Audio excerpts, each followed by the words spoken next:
What's going on, everybody? Welcome to another episode of the Culture 316 podcast. I'm one of your hosts and producers, Jordan Ahisi, joined with my guy, Banks. Banks, welcome back to the show, bro. Hope all is well with you. I'm tired. That's just all I will. I felt that. No, Once again, I'm actually cool right now. good, but you got the bucket on and you threw up the West because it's been a week. But for You already those of know you who how. are joining, those of you who are joining us once again, thank you so much for your continued support. If you're watching on YouTube, be sure to like, comment, and subscribe. If you're listening on Apple Podcasts or Spotify Podcasts, be sure to rate the show 5 stars. Per usual, we are going to be doing, well, technically today, we are going to be doing a little 316 space for Money in the Bank. So if you want to join us and build some community, we're going to be over at Culture 316 on X.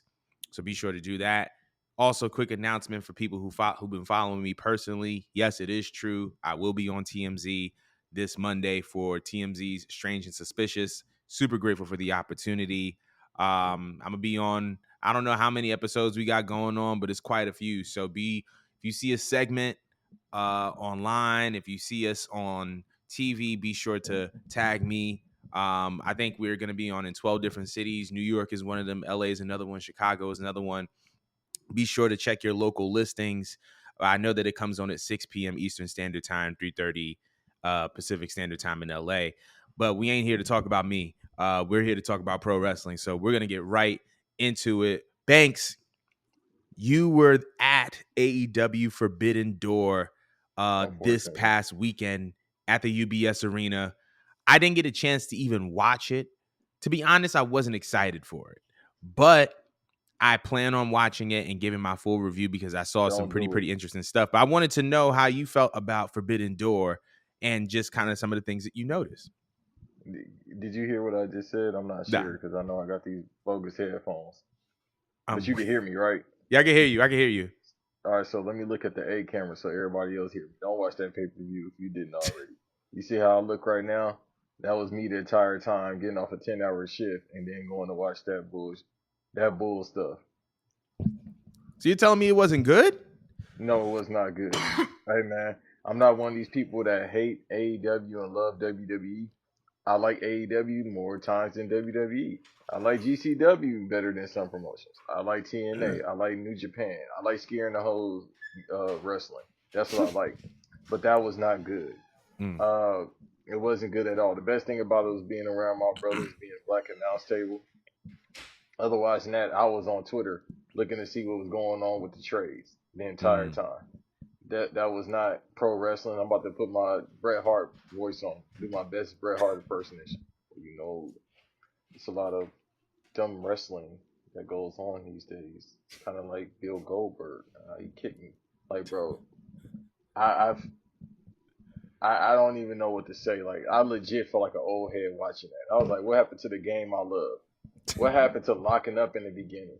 Bro, everybody just want to get a high spot in. Everybody want to get their spots in. Super kick. Everybody got a super kick. Don't talk about the great Jey Uso, who was the best wrestler out right now.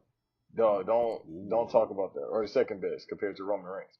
Uh, I don't want to hear anything about Jey Uso's moveset when I seen dudes spamming not just the same moves, but just doing flippity flips.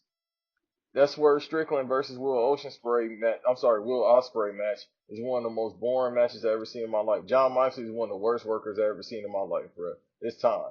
I wasn't a fan before, but then seeing him in person, he couldn't get the great Naito. I pop when I see Naito because I'm a mark. But bruh, he couldn't get him over. I said, dog, what is this? This dude ain't. Y'all talk about somebody ain't got no bag, as the kids say. He ain't got no bag. Bleeding, that's the bag, bro. Tell me a story in the ring. That's all I'm saying. As a dude that's watched wrestling from the '60s till now, I go back in the archives. Dog, tell me a story. Just don't get a move in. Work, work a body part, sell. Like that Sasha Banks match versus Stephanie, bruh. Can somebody sell? Please sell a move, bruh. Sell a body part. Please do something. Have some rest holds, something. I'm glad you put all that into perspective because I mean, maybe I'll still watch it, maybe not. But I don't know No, what no, it's. you want to stay awake, don't you? Yeah, You I got would stuff love to to stay do. awake. Yeah, I got stuff Watch to do. I got life. watch the new Beverly Hills Cop instead. Be entertained by that. You know what it is? I I was just talking about this with somebody. As it pertains to AEW, I don't know what it is. Maybe it's because the feeling has worn off because it's no longer a new product, but I just don't feel the same way about AEW that I used to, as far as just how exciting and dynamic the product is or the product was. Um, so hearing that from you, I'm not surprised. And on top of that, when it comes to just Forbidden Door, I feel like the novelty and the meaning behind it isn't as big as it used to be because they essentially got all of the talents that the American audience wanted to see from New Japan Pro Wrestling, whether that be Jay White, whether that be Okada. I mean, you have Tanahashi still. Nevertheless, it's one of those like because AEW has kind of positioned themselves as the wrestling company in North America, a lot of people who wanted to come to North America and work have jumped from New Japan to AEW. And because of that, it's like the whole reason why there was a Forbidden Door was so that we can see those exciting matchups. But like all the people that we want to see are in AEW. The only And they don't time get no time. My fault to exactly. cut you off. Jay White, they treating him like Jinder Mahal. That's crazy. Jinder Mahal is insane. But And I like I Jinder Mahal. me too. I feel like the only way that I would be interested in a Forbidden Door moving forward is if it were AEW versus WWE at this point, because it's like between both of those companies, they have all the talent. I'm not really interested in seeing New Japan unless it's like what we're going to be talking about later in the show as it pertains to Wrestle Dynasty. But I'm not really interested in another Forbidden Door. Um, because they've kind of usurped all the talent. And I think that the next discussion that we have to have is y'all used to really get mad at WWE for hoarding talent, but AEW is doing the same thing. AEW is pulling what WWE did 5, 6, 7, 8 years ago upon the heels of the indie revolution, and they're getting all of the guys from all the other companies. And they get a world title shot or a TNT title shot or a 6-way ladder match for the Intercontinental title. I mean the international title, and then crickets. So are you going to hold AEW accountable the way that you did for WWE, or is it just since they're the Democratic Party of pro wrestling, we're just going to let it rock? It Oh, could okay. be because of that. But I will say in the past 2 years, he been going back being Triple H, doing what AEW is doing right now. See, people, I can criticize WWE as well. I'm a realist. So he's been collecting talent in the past year, bringing back people Mm-hmm. like Braun Strowman. Why is he around? But like, bruh, so he came back, and it's like, cool, he's just there. I will say the people that have come back have contributed in a way, unless you just CM Punk and you just making you putting it's helping Drew, but Drew don't really need you because it's Drew McIntyre who might be the MVP of the year. Mm-hmm. And that's just me hating on CM Punk anyway because again, why is he around? What the fuck has he done? He ain't wrestled but twice in the past 3 years, and every time his arm fall off like a Lego character. But without CM Punk, is Drew McIntyre the MVP that he is now? I feel Yep, like absolutely. I think Punk brought something out of Drew that wasn't there prior to. I feel like Yeah, Drew was I kind of I on could that say that. path. I feel like Drew was Yeah, on that path because of like his work with the bloodline. He was on that path as far as just being the hater of the year. That's without question. I feel like the presence of Punk just took it up a notch and it really solidified him because that's when all the antics came out with the merch and the tweets and all that stuff. I personally feel like CM Punk on a character level brought out the best in Drew McIntyre. We wouldn't have gotten right. hater of the year Drew without CM Punk, in my opinion. Right. And no, I get what you mean too. And again, I can agree and I can disagree, but for the most part, when you make sense and you got common sense like this, man, I can agree with it because I can see the other side of the spectrum when it comes to Mm. that. I will say this with him, it was supposed to make him a heel because CM Punk is the baby face for some reason, but what do he call himself? The man of the people. Yeah, all right, cool. The man of the people can't be getting hurt every 5 months, but Mm. that's neither here nor there. Right. But it was supposed to give him heel heat being Drew, but it actually made him a babyface. And that's the Mm. thing too about pro wrestling now because everybody's a babyface. Dog, the only person that's a heel is Dominic because people just generally don't like him because he's really good. You know, the third best wrestler in the world because he's really good at his job. Right. So otherwise than that, people don't get heel heat no more because Damien was supposed to be a heel. He ain't People a like him. heel. Gunther is a baby face, even though he's supposed to be a heel. Chad Gable, hell, is a baby face, and he really is playing a heel. It just, and that's the thing with with AEW going back to Forbidden Door being there.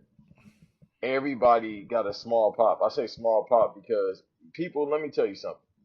I've been to WWE events. All right, I just went to my first AEW event. For that arena to be that small, as far as the people in the crowd, and you could basically hear other people's conversations, that's not good. These Mm. reports we're getting are not good. That's not good if you can't draw that much money. But yet y'all have a multi-million-dollar TV deal that's about to expire soon. And then they not saying anything about re-up because you know why? I keep saying over and over, Warner Discovery, they ain't got no money. They ain't want to re-up the NBA, and the NBA probably brings in the most revenue far as media. What makes you think they're gonna bring in AEW and they ain't drawing no money? It ain't looking good, bruh. The ain't looking good is crazy. I think we're going to end that segment on that note. Let us know how y'all felt about Forbidden Door in the comments below, but we're going to be moving on. So, my brother in Christ has had a change of heart ever since the debut of the Wyatt Six. After their debut on about a month and change ago on Raw, there was a vignette between Bo Dallas and Uncle Howdy, and it was kind of laying the foundation, laying the core message and the why of the Wyatt Six, right? Saying, that our family has been kind of pushed to the side and forgotten and disrespected, and they're gonna remember us. And my brother Banks here went from these cats ain't nothing to No, now yeah, believing in them. I So ain't say what that. caused the change of heart? What caused the change of heart? And Let why me do you be believe in the clear, Wyatt everybody. Six? Let me be clear about what I really said. I don't particularly like this mysterious type stuff, like the Black Order and all that, because I wash my body twice a day, sometimes 3 times a day. The fans that really like that, sometimes they look like they don't wash their body, so they be in the same Wyatt shirt, the Dark Order, all that. They be in all that. You feel me? So they feel like, you know what I mean? Even the Bullet Club, I had a shirt, but I used to wash mine.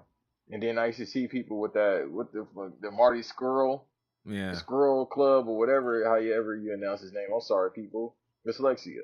And seeing him with his shirt, I'm like, yeah, y'all definitely don't wash up. Anyhow, again, I'm not picking on AEW, but this is what separates WWE from AEW.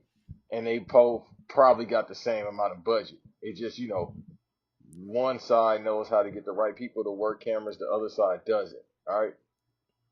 With this Wire 16, it wouldn't work in AEW. Here's why. Because with AEW, if you just want pro wrestling, you go over there. But lately, they ain't been giving us pro wrestling. And that's why I watch AEW for pro wrestling. I like to see pro wrestling, but it ain't too many pro wrestlers over there. It's a bunch of indie darlings that couldn't get over in the indies other than doing flips. But then you go over here with the Wyatt Six and Bo Dallas, who isn't that good of a worker. He can go a little bit, but he don't need to wrestle. You know why? Because it's entertaining. The whole key word here, people, is entertaining. When I Mm. listen to music, I want to be entertained. This is why we're saying, hey, hey, hey, you need to run for your life about a dude that's allegedly a pedo. Alright? It's the reason why when we watch basketball, we want to see a certain style of basketball, whether it be N1, NBA.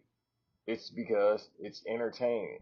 So with the YS6, it's entertaining to me. Sometimes I jump the gun because I just like being an agent of chaos at times. And I said, I don't know about this stuff. Mm. But the one promo from last week was great.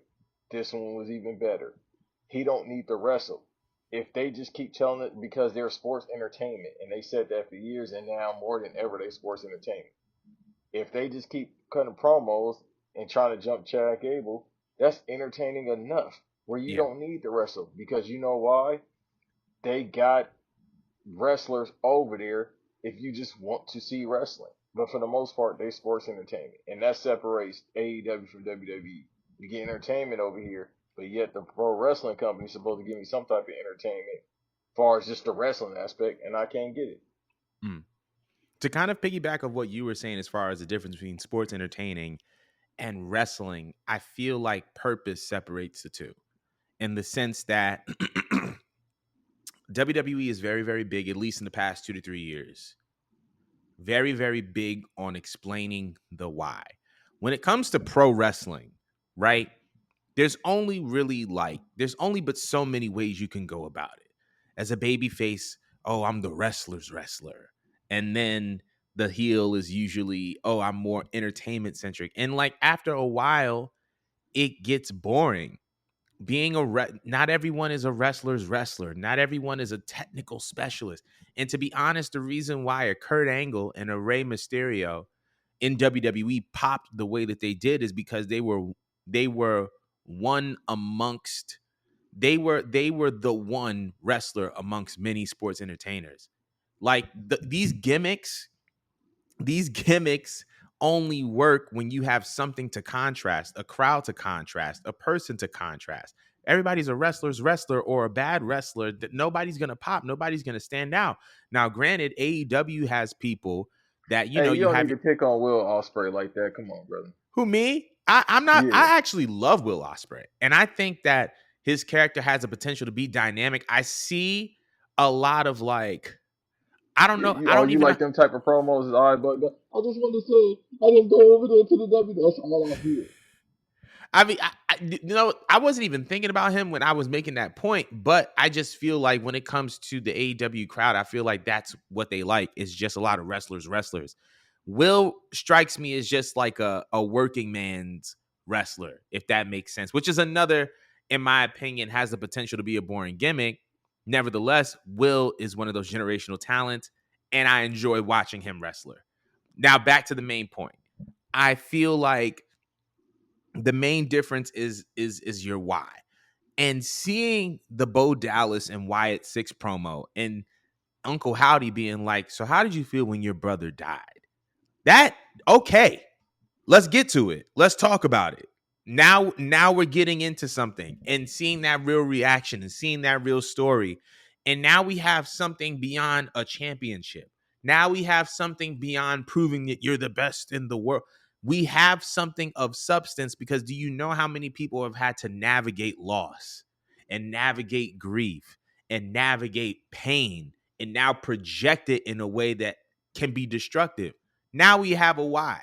And because we have a why, we have something that can go into stories and something that can go out of stories, and they can afford to lose here and afford to win here.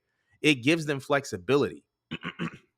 So I just feel like that whole promo, that whole vignette was a great way to set the tone for the Wyatt Six. Was a great way to show we have a purpose, we have a why that extends beyond the championship, and we're gonna find a way to extend the legacy of Bray Wyatt without necessarily pimping his name. Because I see Uncle Howdy as just offspring of Bray's imagination, but I don't see him as Bray 2.0.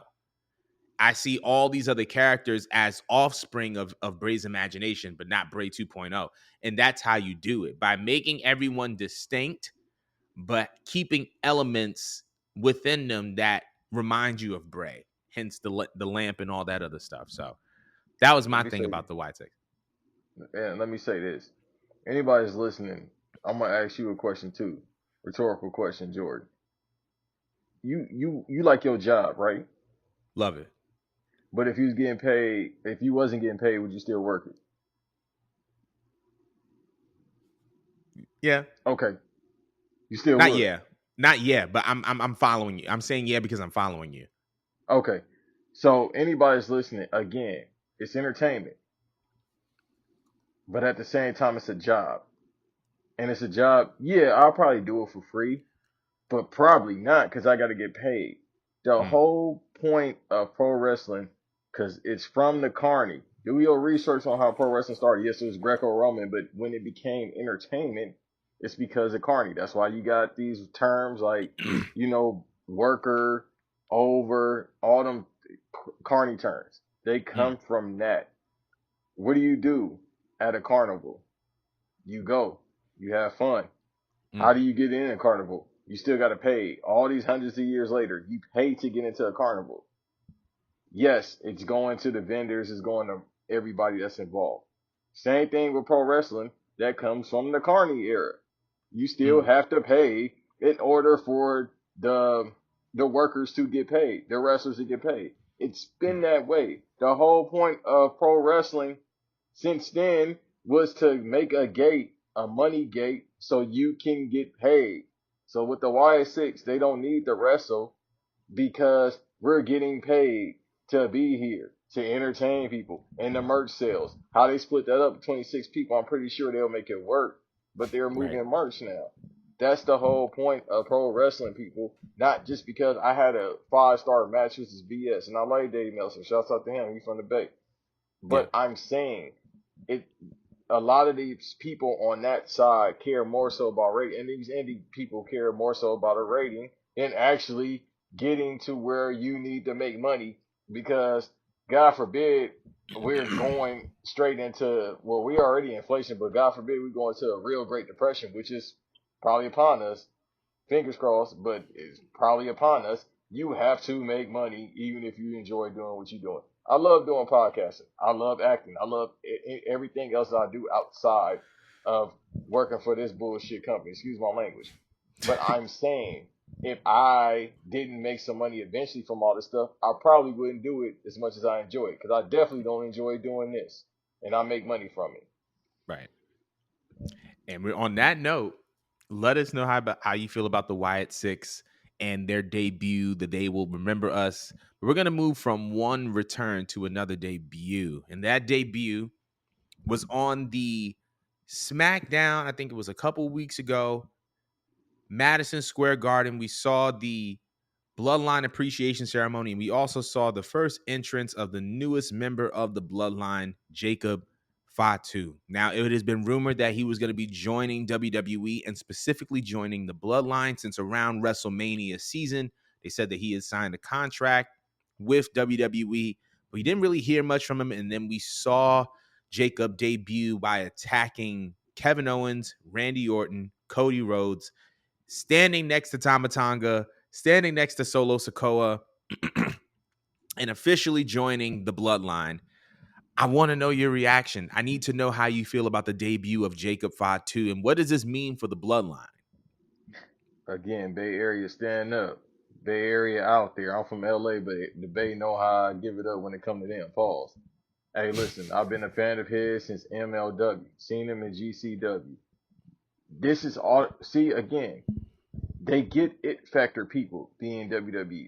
I'm not trying to bully AEW again, people. I'm just telling y'all how I am because I talk a lot of trash about WWE too. A lot this year. I talk a lot of trash about Cody Rhodes, so y'all really probably ain't gonna like this. I ain't with it. It's making money though. Again, it's making Right. money, but I ain't a Cody Rhodes fan. So with Jacob, I've seen him forever. And then when the rumors came out, I was like, okay, so guess what's gonna happen when he gonna come over there? He's gonna be a draw instantly. And guess what happened 24 hours later? He sold merch because that's what it's all about. And he dropped weight. So now he's all right. So I feel like with the Tamatongas, everybody else that they might bring, a lot of these guys probably on best minimum contracts. You feel me? They're gonna get 1.2 mil and get up out of there in a year or two. But with Jacob, he could be a lifer. He could be world Yeah. champion. That's what the WWE does. They get it factor guys. As soon as he showed up and I seen him in shape, you know what I mean? I said, that's it. Here's your Yeah. here's your next world champion. He's already a seasoned vet. Booker T helped vouch for him. He has his life in order now. Yeah, people is like, yeah, he's an ex-convict and all that. Dog, he without sin cast the first stone. All right, he did what he Mm. had. We from California, dog. We don't grow up that nice. It look nice, but then we don't grow up that nice when you from certain parts of California. Let's just say that. So we Yeah. get it how Yeah. we live it. And then don't be fooled by the palm trees, all right?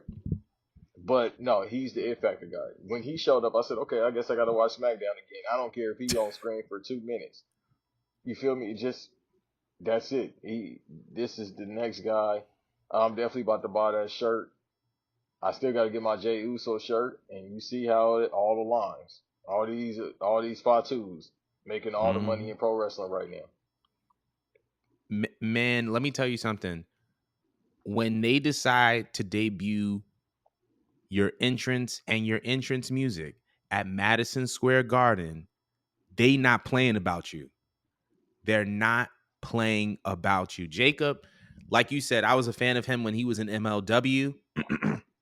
I was a fan of his work prior to WWE, not just who he was in the ring, but just like as a person. Dude is he's a real dude. You know what I'm saying? And I'm I know looking what at you want to say, but you ain't gonna yeah. say it. Yeah, I'm not That gonna word. say, yeah, Because he a real as one. soon as you hear him talk, you like, all right, bet. Exactly. Like Yeah. in my mind, I'm waiting for this man to get on the mic. Like, and when he does get on the mic, it's gonna be They're something not crazy. ready. It's gonna be they're not ready I'm at gonna hear the all. accent jokes. I'm gonna hear Yeah. the accent jokes already. But I'm looking at just the branding and the marketing of him, known as the Samoan werewolf. Like, such a genius spin, right? Like, they could market that in so many ways. The logo is already tough. The merchandise is already tough. Like you said, he showed up in shape. And by the way, because I do feel like the body image conversation when it pertains to pro wrestlers has been a very controversial one, to say the least. Anyone of any shape, of any size can wrestle. However, what businesses do is that they don't invest into what people complain about. They invest into what people buy into. Look at the top guys. Look at the top girls. Most of them physically fit, you know what I'm saying? Muscular, cut, shredded, whatever. Roman Reigns is Roman Reigns, not just because he's the longest reigning undisputed WWE. The man is a sex symbol. I go to my gym. The girl at the front desk at my gym does not watch wrestling at all. She saw Roman Reigns' picture. She's like, next time he is in LA, I'm outside. That's the Bruh, point. not to That's the cut you point. off, I knew he was that guy. We've been knowing forever because we watch pro wrestling. But last Yeah. year, when he really was like up here, oh no, it was some women like on TikTok. I was seeing, of course, it's the sisters. They really love him. They love all the Yeah. Samoans, but yeah, they love him. They was like, oh no, who was that? Like it was dudes recording Right. their wives, like, yo, who was that? That's the whole point again. What Mr. Nahisi is saying, and that's what we saying. You gotta make the money. You gotta be a draw. Gotta The be a draw. people in AEW, like you just said, a lot of them not in shape. They just indie guys. They just bloated or they skinny as hell. It's an image business It's coming an from image two business. guys that are part of the image business. You can't just get on stage with a gut out with lean unless you're a Detroit rapper, but they're great. So they can do that. But at the same time, for that type of business, for acting, we have to see how you look. You have to Mm-hmm. look away because you got to draw money, not just do 1,000 super kicks and high spots and jumping off the top of ladders and going through tables. Nobody give a shit about that. The people with the real money, you know what I mean? You know what I mean? Them people that be in Brooklyn, that's all I can really say with the small hats. They gonna spend the money on stuff that they know Right. they're gonna get their money back on. Yeah.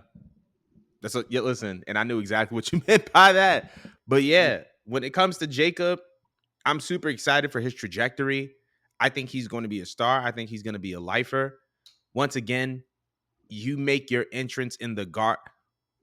I don't think y'all understand what Madison Square Garden means to WWE. I don't think what y'all understand. I don't think that y'all understand what Madison Square Garden means to New York City. And because of that, I don't expect some of y'all to get it. But Jacob, he's him. He's him.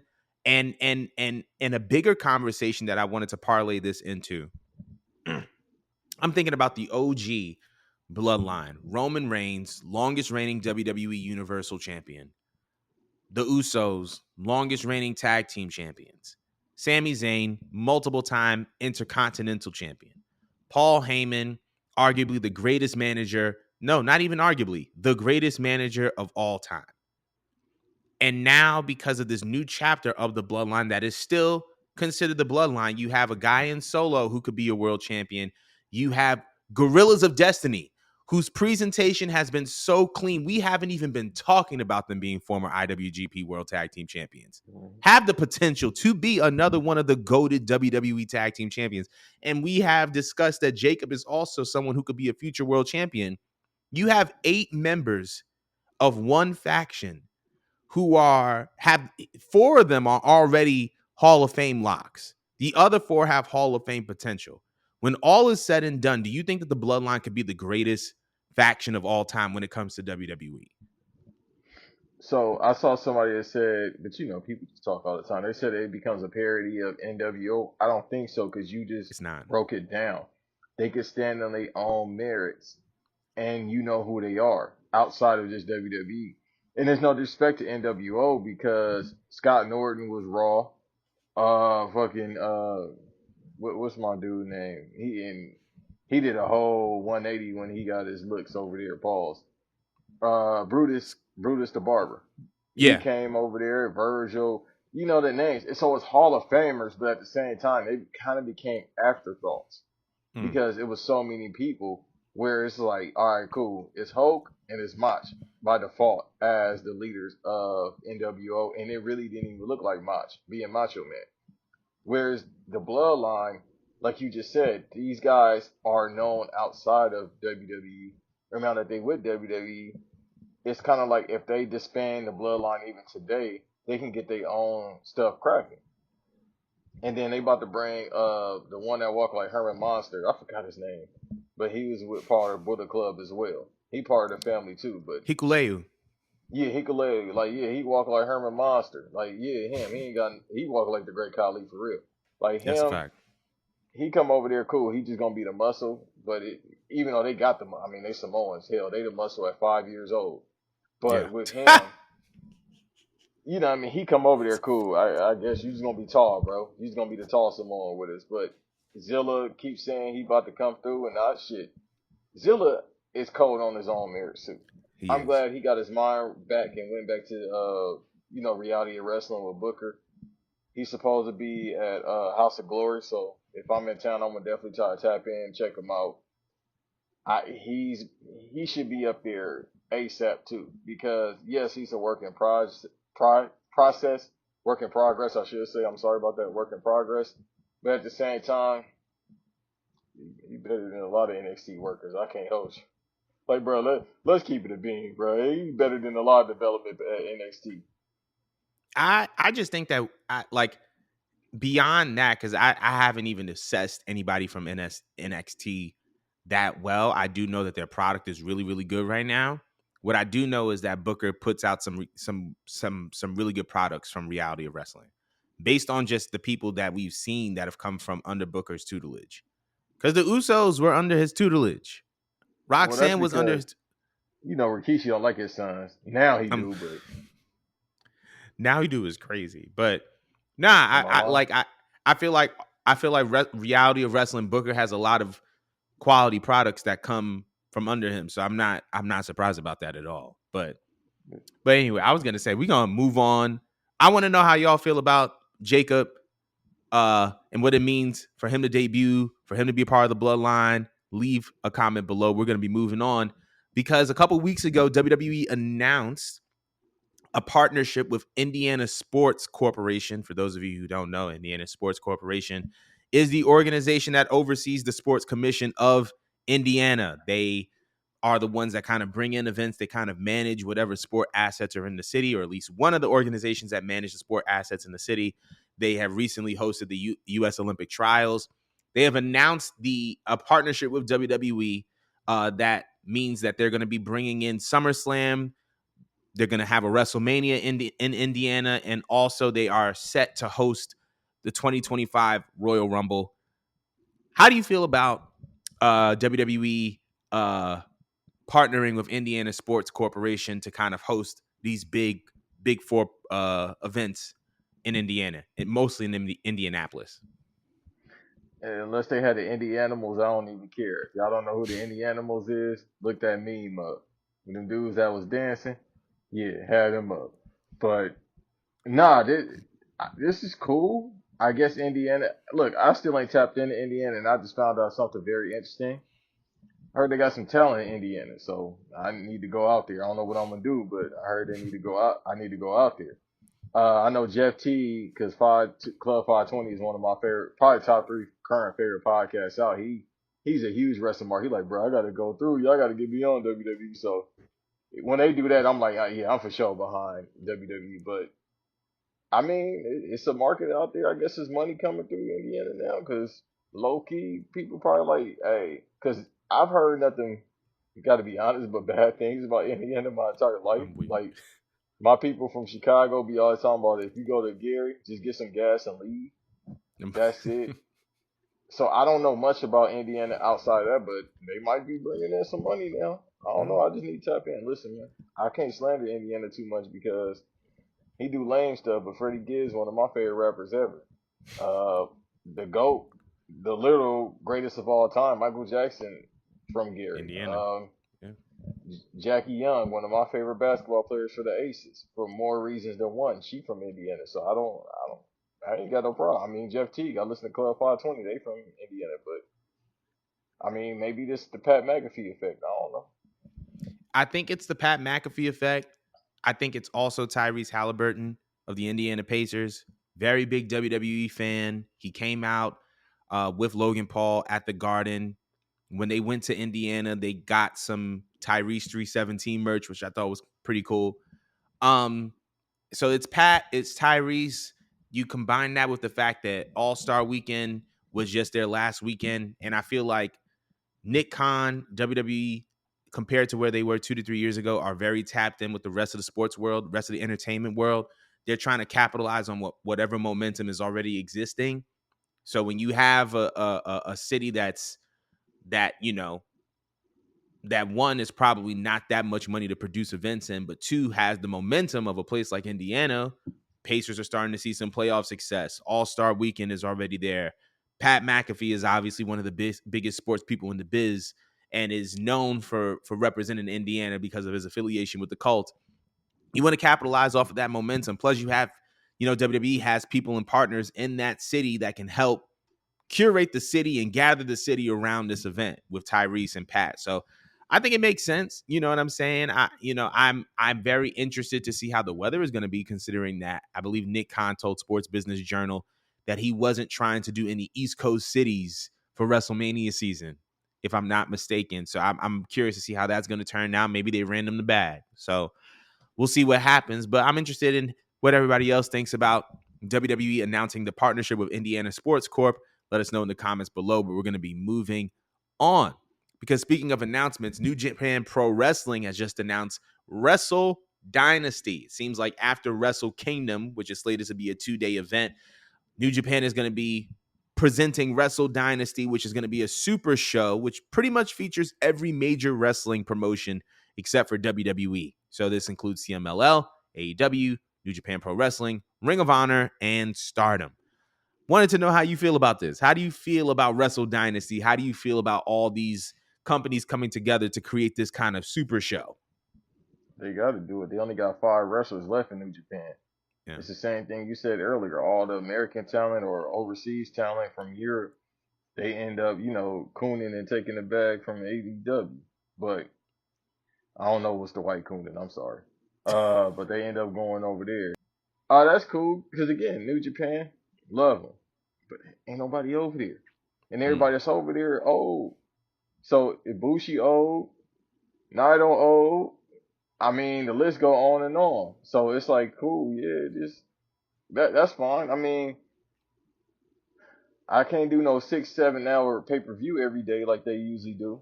You know what I mean? Like with the New Japan when it's the tournament. Love it again, but it'd be like, brother, I can't do 3-hour pay-per-views for a week straight. I ain't got that much time in the day. It's taking me 2 days just to watch 48 hours. I'm trying to watch these Eddie Murphy movies before I watch Beverly Hills Cop because I can't stay awake. So I don't know. But no, it's cool. Get some money. It's gonna be entertaining, and God bless everybody that gotta take them flights though. I gotta take one later on this year out there. That's 18 hours, brother. I'm like, Yeah, that I don't know that what I need. Maybe I need to be like Drake and pop beans, but you see what's the results for him doing all that, as that picture showed today. popping beans is crazy. But to kind of What do you piggyback over do what you on a 18-hour flight though? sleep. I've been to Japan before, so I've done it. Like it's no joke. It's very very weird to be on a flight that long, especially when you're not used to flying for even more than like 5 or 6 hours. It's one of those like you just kind of have to stay where you at. It's not really a pleasant experience unless you're flying first class, so that's Right. something to probably consider for them as well. But as far as the show is concerned, Wrestle Kingdom is supposed to be 2 days. Wrestle Dynasty is supposed to be the third day. Um, so it's Wow. like it's essentially a weekend of WrestleManias. Like I Yeah, think but it's a little 6 bit hours a day. 6 hours a day. I was gonna say that. I was gonna also say it's a little bit different than WrestleMania in the sense that WrestleMania is night one, night two. They've evolved to like 3 to 4 hours apiece, and then you have Monday Night Raw, right, which is a 3 hour show. Now, it's pretty similar in duration, off by like 2 to 3 hours. But I think that because of the severity of Raw compared to the severity of Mania, it gives viewers a break. This is if you're trying to do Wrestle Kingdom and then Wrestle Dynasty, which is essentially kind of a third day of Wrestle Kingdom. It's so much. And my biggest concern, while I think that it can be great, my biggest concern is are people going to be fatigued by the time Wrestle Dynasty comes? Because of if Wrestle Kingdom is their WrestleMania, that means that all stories are wrapping up. That means that all the big 5-star matches are happening around that time. I know that Bryan Danielson said that that was one of the things that he wanted to do before he retired was to participate in a Wrestle Kingdom. So is he even going to be if they're still doing this Wrestle Dynasty? If he is he going to be physically cleared to wrestle on January 5th, regardless of, which day he wrestles for Wrestle Kingdom. But I feel like there's going to be a lot of fatigue. I'm not going to drag it any longer, but I feel like there's going to be a lot of fatigue. And while this can be a money grab, I feel like it should be something that's maybe like a month or 2 months later, as opposed to something that's happening right after. But then again, I think that the point is for this to be in Japan, and I feel like if you want to kind of engage with the people that are already there, it's probably best to do it around Wrestle Kingdom time because cats ain't going from America to Japan all the time. But anyway, let us know how you feel about about this Wrestle Dynasty. But we're gonna be moving on. So this past episode of AEW Dynamite, we saw two major heel turns. One was Hangman Adam Page. The other one was Maxwell Jacob Freeman, better known as MJF. It's not concerning, but it is very, very interesting that both of these character changes happened one right after the other, considering the stories behind both of them. But I wanted to know how you felt. But yeah, let me know how you how you felt. You know, hey man, great worker. I'm not mad at this. They be trying to push him as heel. He done it a couple times where he's been heel. That's cool. He gonna have a program with the elite for like a week, and then after that, he gonna have a program probably with Dustin Rhodes, Goldust. After that, I don't even know because they ain't got but 5 workers, even though they got a roster of 200. Chris Jericho fat ass be on the screen every day. He all up in the videos. Uh, they got so much other talent. The big honk. I'm sorry. Who was the big dude that was with before I talk? Who was the big dude that was? He had a program with Hobbs. He don't be on screen no more as well. Uh, Hobbs, big white dude. Warlow. There you go. Where's he? Where's Ricky Starks? Mm. See, this is what I'm talking about when it comes to them. You got all these guys that are a draw, but yet I see Chris Jericho walking around. And it was cool to see Chris Jericho in person because I've been watching him since 97. That was cool. I got that off the wish list. Even though, you know what I mean, he built like Roseanne Barr. That was still cool to see. Um, so Hangman Page, hey, in the words of Club 520, get well soon. Now, MJF,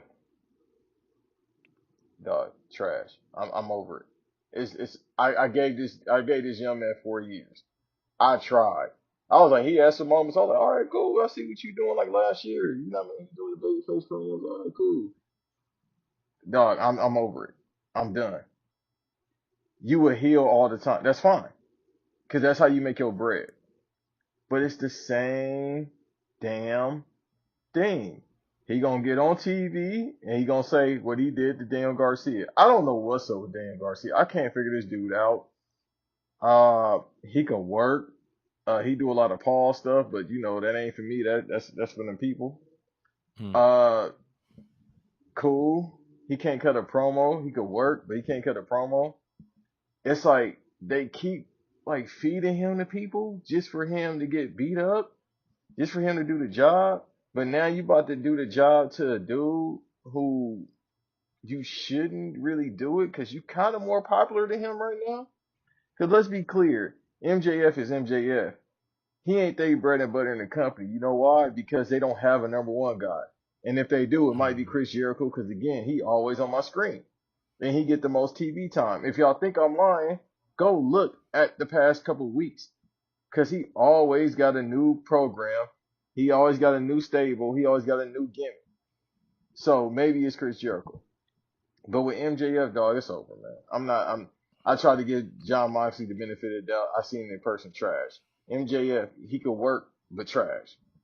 It's the same thing. He gonna come out next week. He gonna say something about why he beat up Daniel Garcia. He gonna curse. He gonna probably say something racial, knowing him, and that's what it's gonna be. Hmm.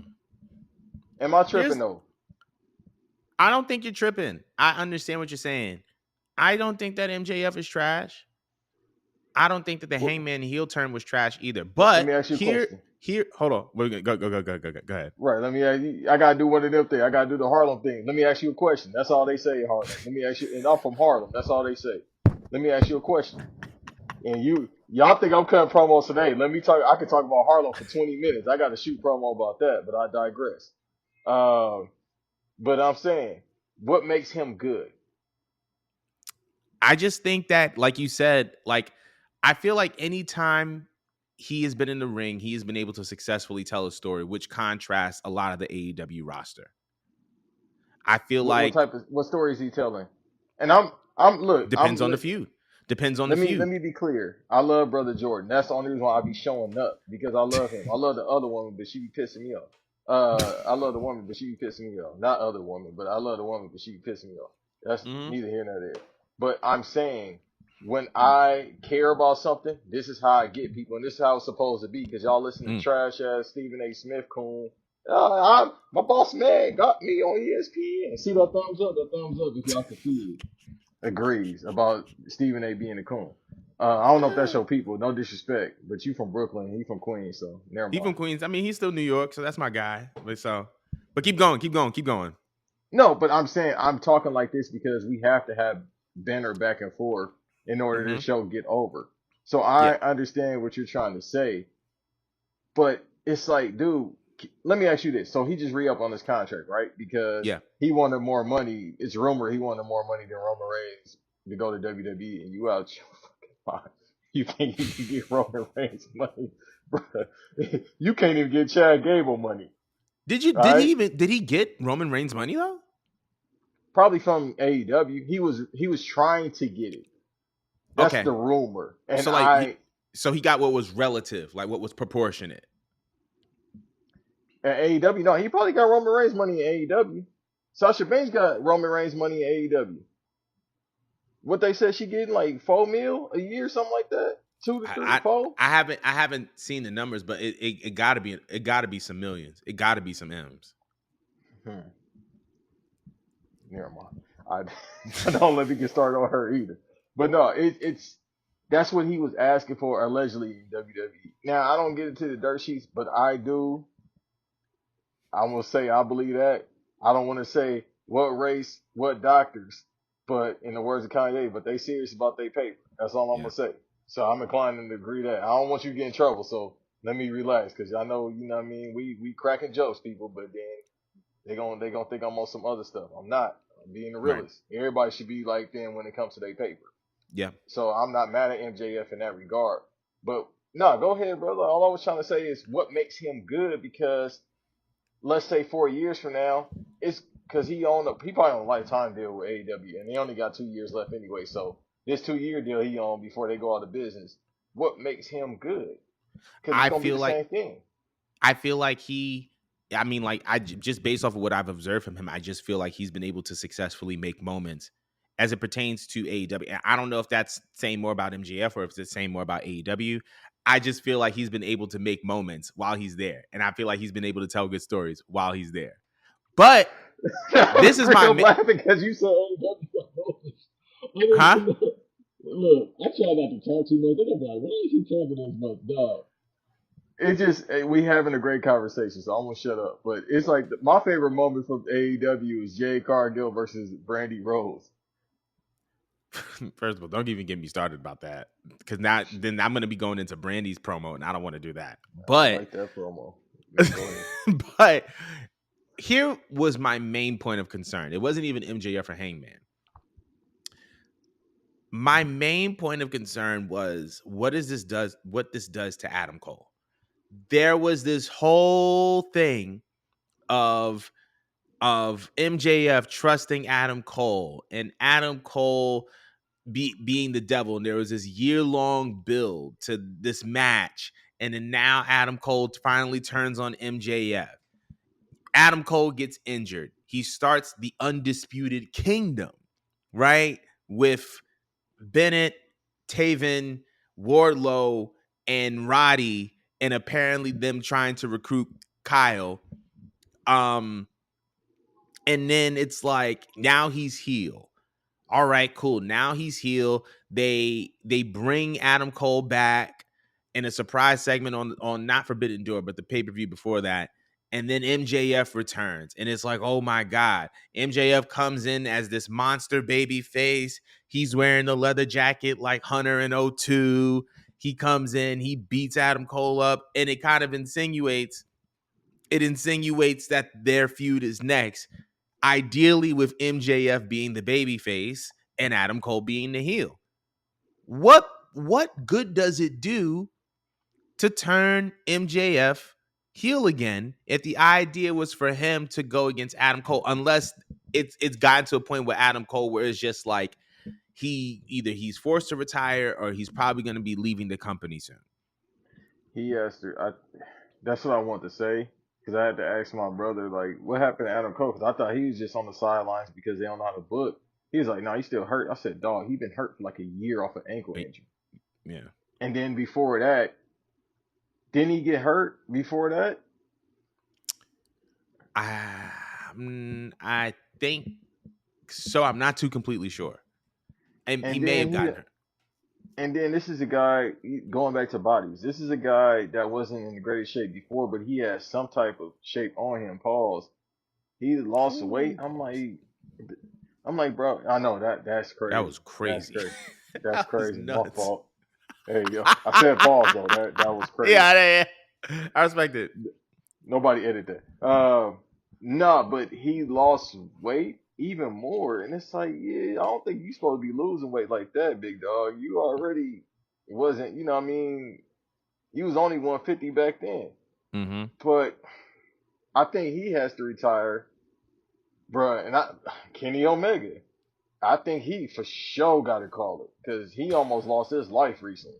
It's like, Mm. bruh, it's too many occurrences where you got hurt 2 years ago. You had vertigo, you had a shoulder, you had ankle. He was like the SpongeBob meme with the fish that had all the Cast. cast and all that. He Yeah. was literally that. Now he almost lost his life. It's like, bruh. But for MJF, you see all that. That should make you say, damn, I got to pick it up from my company. Let's go back to the E once again. Every single time the top guys have left the E, if you go to the 90s, somehow, somebody picks up that quote unquote brass ring and decides, I'm going to put the company on my back. Stone Cold, The Rock, 1A, 1B, however you want to flip it, that's what it is. But then when Stone Cold got hurt, The Rock became that guy. Then Triple H tried to become that guy, but he's not that guy, pal. And that's a whole conversation I could have at a later time about Triple H. Then when you get to the 2000s, John Cena, Mm. Batista was right there. I also want to say how we talked about earlier about like wrestling, like pro wrestling. We had the root. Me and you the same age. We come from the ruthless aggression. Well, I'm a little bit older than you. I'm older than everybody, but we come from the ruthless aggression era. You Yep. got sports entertainment and you got wrestling. All be on SmackDown. Yeah. So they've had their moments where even the pro wrestlers can also have fun. Booker Yeah. T is a pro wrestler of pro wrestlers, obviously, because we talked about reality wrestling earlier. Then Yep. you got Paul London, Brian Kendrick, who did sports entertainment, but they could wrestle They like a could mother. wrestle. They can go, all right? So we had that era. But with AEW, my thing is you don't have a it guy like I talked about earlier that's supposed to pick it up with these former New Japan talents like Kenny Omega or Adam Cole.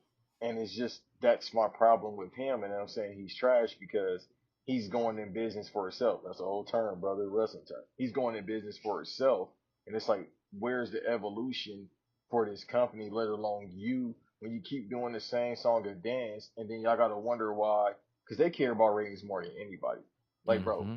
TNA don't get no ratings and they doing fine and they keep a TV deal and they probably about to get bought out by WWE, maybe, and they not worried about it because they gonna still get some type of money and they've been around for 20 Forever. some years and they still want to. They probably my second favorite promotion in history, if Mm. not number one. In WCW, believe it or not, people, TNA is probably my favorite promotion of all time, and then WCW, and then WWE. So I'm not taking WWE side, but it's just the point of these companies always had some type of person to carry the mantle over, whether it be former talent from WWE or they just built people up like AJ Styles.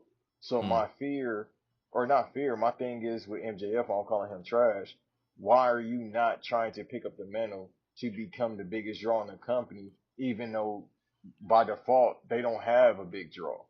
Mm. Like the least cheap trying to make themselves the biggest draws. It just I don't. It's just a bunch of VPs. Is just a bunch of people that have no idea what they're doing. And then if I'm a young MJF, all right, cool. Let me become the Stone Cold of this company, and he doesn't have the potential to be because it's the same thing. That's a very, very interesting point. Time wise, we're running low. So I'm going to ask the people what they think about MJF turning heel, Hangman turning heel. I think these are very, very interesting developments. Sure to provoke some conversation. Leave your comments below, but we're going to be moving on. We got 2 WWE shows this weekend. We have Money in the Bank and we have Heatwave. So naturally, we got to give predictions. Okay.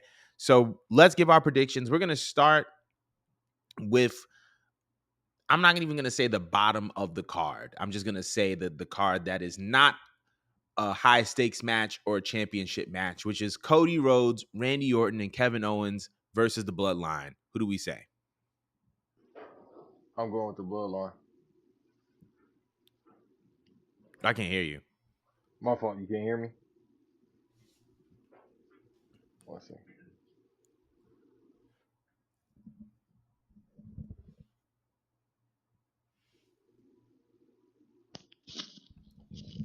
You should be good. You still can't hear me? Yeah, I can hear you now. I can hear you now. Okay, my fault. I'm going with the bloodline. Same. I think that this new version of the Bloodline needs to be put over. They need to be established. And I think that if the idea is for them to be as dominant as the last version of the Bloodline, there needs to be justification as to why they can pursue championships. This would put them in that conversation. Beating Cody, who is a WWE champion, Randy and KO, who are also former WWE champions, would do that for them. So I think the Bloodline is going to win that one. Then for the Intercontinental title, Sami Zayn versus Braun Breaker. Who do we have? It should be Braun Breaker because I've never liked Sami Zayn. I'm going Braun. I think Braun's taking it. I hope so. And Sami Zayn just retired. How about that? But it definitely Yeah. should be Braun Breaker. I think Braun is definitely going to take it for sure. He has it. He has it for sure. So I'm going to go Braun with that one. gives me Rock versus Brock SummerSlam '02 in the sense that I feel like this championship match has the potential to be the coming out party on the main roster for Braun Breaker. So going from that, Damian Priest, Seth Rollins, WWE World Heavyweight title. Damian Priest. Because Seth Rollins need to go home anyway. You need to sit there. He was supposed to sit down. He definitely need to sit down. But I'm going with Damian Priest. Damian? Copy. I'm going to go with Damian too. I feel like this would solidify him as someone that is not a transitional champion. So Damian, I got him on that. Now for the women's Money in the Bank ladder match, we have Io Sky, Chelsea Green, Lyra Valkyria, Tiffany Stratton, Naomi, and Zoe Stark. The one that said black bitch. I'm sorry, Tiffany Stratton.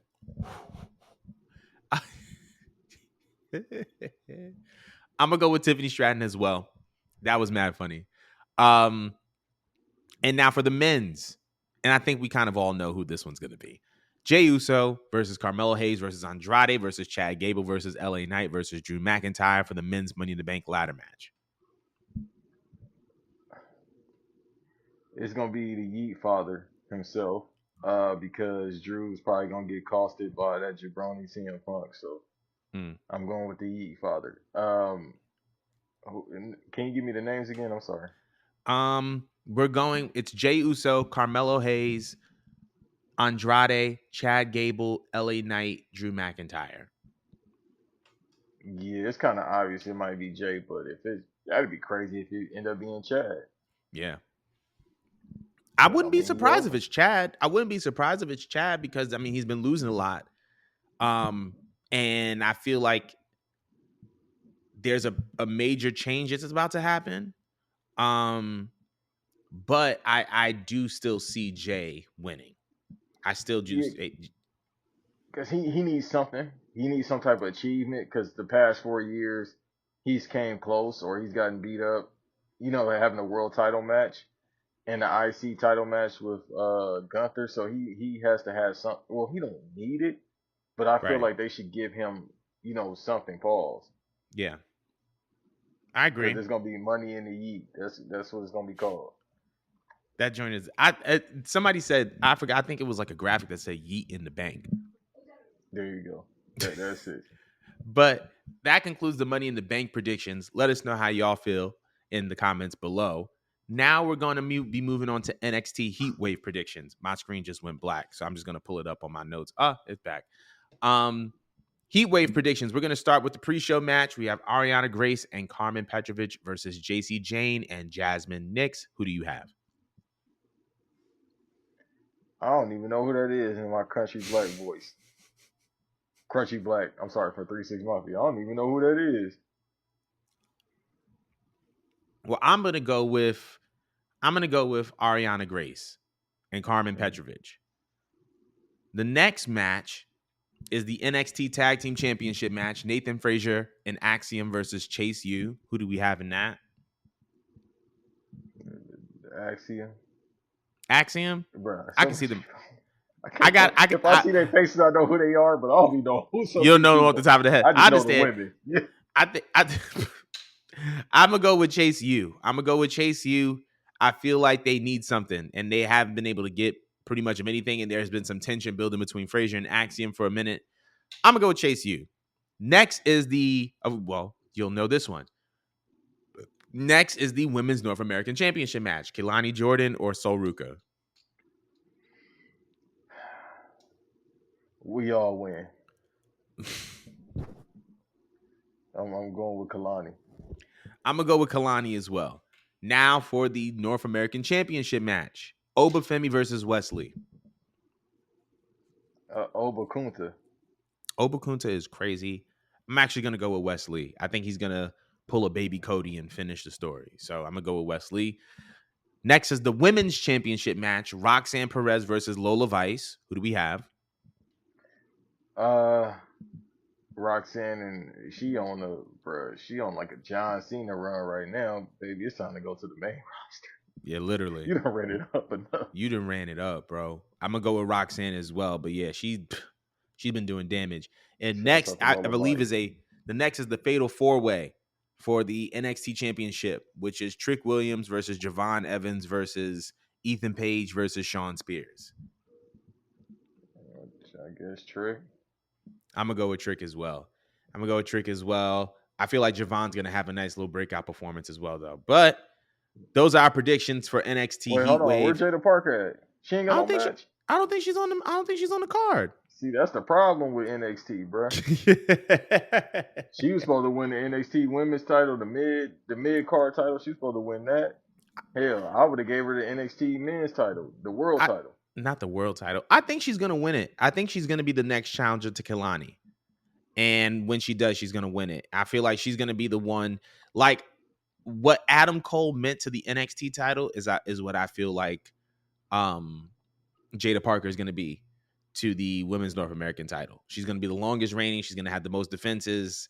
I feel like she's the one that's gonna solidify that championship because that's how it normally goes. Faces are good for the moment, and heels are the ones that establish prestige. That's my little theory. But let us know how you feel about NXT Heatwave and Money in the Bank and your predictions. But that concludes our show for today. Banks, thank you so much once again, bro, for being on. I appreciate you. Once again, guys, thank you so much for tuning in, and we will see you guys next week. Woo, woo, woo, woo.